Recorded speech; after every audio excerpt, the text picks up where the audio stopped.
Réaliser un dosage par conductimétrie, c'est chercher une concentration grâce à des phénomènes de conduction, ce qui implique que dans la solution, il doit absolument y avoir des porteurs de charge, autrement dit des ions. On va utiliser pour cela des électrodes.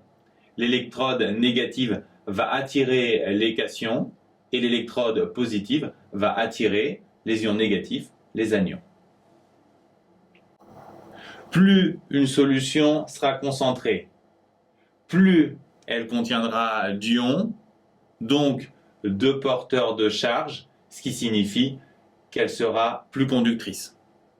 Cette conductivité va se mesurer grâce à un ampère-mètre qui nous donnera une intensité. Plus l'intensité sera grande, plus la conductivité sera grande. Ce que vous devez savoir, c'est que par analogie avec la spectrophotométrie, il y a proportionnalité avec la concentration, sauf que cette fois, c'est la conductivité qui est proportionnelle à la concentration. On appelle ça la loi de Colroche.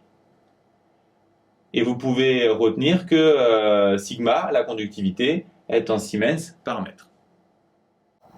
Cette droite d'étalonnage se construit et s'utilise comme en spectrophotométrie. Il faut une solution étalon dont on connaît la conductivité et la concentration pour construire la droite.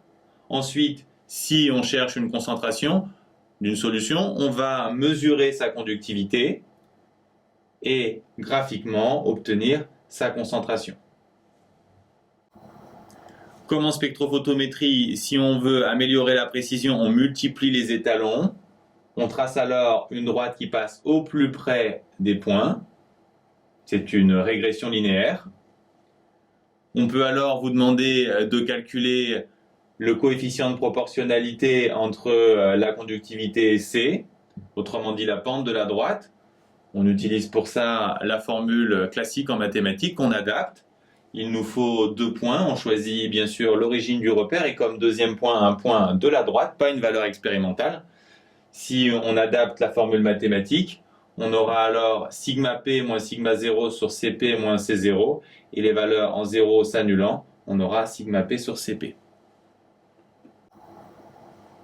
Finalement, on a 2 moyens de déterminer la concentration, soit graphiquement, avec une conductivité, on trouve une concentration, ou alors on utilise cette formule et la valeur de K, C est alors égal à sigma sur K.